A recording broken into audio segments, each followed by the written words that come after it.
大家好，我係 TY Lighting 嘅 Tommy， 首先同大家拜個早年，祝大家兔年龍馬精神、財運亨通、身體健康。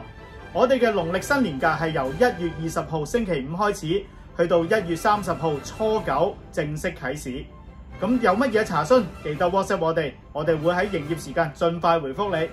多謝你，拜拜。